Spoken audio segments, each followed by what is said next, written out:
যাদের টাকা আছে, যারা এলাকায় গডফাদারগিরি করে, তারাই নির্বাচনে দাঁড়ায়। আমরা সেই সংস্কৃতিকে এবার চ্যালেঞ্জ করতে চাই।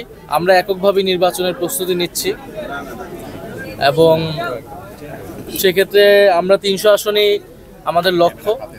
তবে যারা ফ্যাসিবাদ বিরোধী এবং গণতন্ত্র প্রতিষ্ঠার লড়াইয়ে অগ্রণী ভূমিকা পালন করেছেন, সেটা খালেদা জিয়ার কথা আমাদের নাসিরউদ্দিন পাটোয়ারি বলেছেন। ওনাদের বিষয়ে আমরা ওনাদের সম্মানে হয়তো আমরা সেসব জায়গায় আমরা প্রার্থী দিব না, বাট এছাড়া আমাদের সর্বাধিক আসনে আমরা আমাদের প্রার্থী শাপলা কলির জন্য আমরা প্রার্থী দিব এবং বাংলাদেশের মানুষের কাছে আমরা সেই আহ্বান জানিয়েছি। এবার বাংলাদেশের ইতিহাসে নির্বাচনী যে সংস্কৃতি, যে আমরা দেখি যাদের টাকা আছে, যারা এলাকায় গডফাদারগিরি করে, তারাই নির্বাচনে দাঁড়ায়। আমরা সেই সংস্কৃতিকে এবার চ্যালেঞ্জ করতে চাই। স্কিন শুষ্ক রুক্ষ হয়ে যাবে বলে কি বাইরে যাবে না? জাস্ট 1 2 3 4 করো, স্কিনটাকে রিভাইভ করো।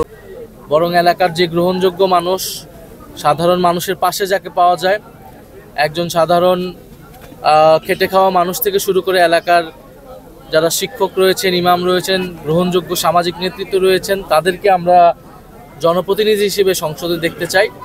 তো আমরা সে উদ্দেশ্যে কাজ করছি। আর সমঝোতা বা জোট বা এটা আমরা বলেছি, এটা অবশ্যই একটা রাজনৈতিক বা আদর্শিক জায়গা থেকে হতে পারে। যদি সেরকম কোনো সম্ভাবনা তৈরি হয়, যেমন জুলাই সনদের বিষয়টা আছে, জুলাই সনদে এই আমাদের যে সংস্কারের দাবিগুলো আছে, এই দাবিগুলোর সাথে যদি কোনো দল ঐক্যবদ্ধ বা সংহতি প্রকাশ করে, সেক্ষেত্রে আমরা জোটের বিষয়টা হয়তো বিবেচনা করব। বাট আমরা এখন পর্যন্ত এককভাবেই আগাচ্ছি। আমরা এই মাসের 15 তারিখের মধ্যে আমরা হয়তো আমাদের প্রাথমিক একটা তালিকা আমরা প্রকাশ করব।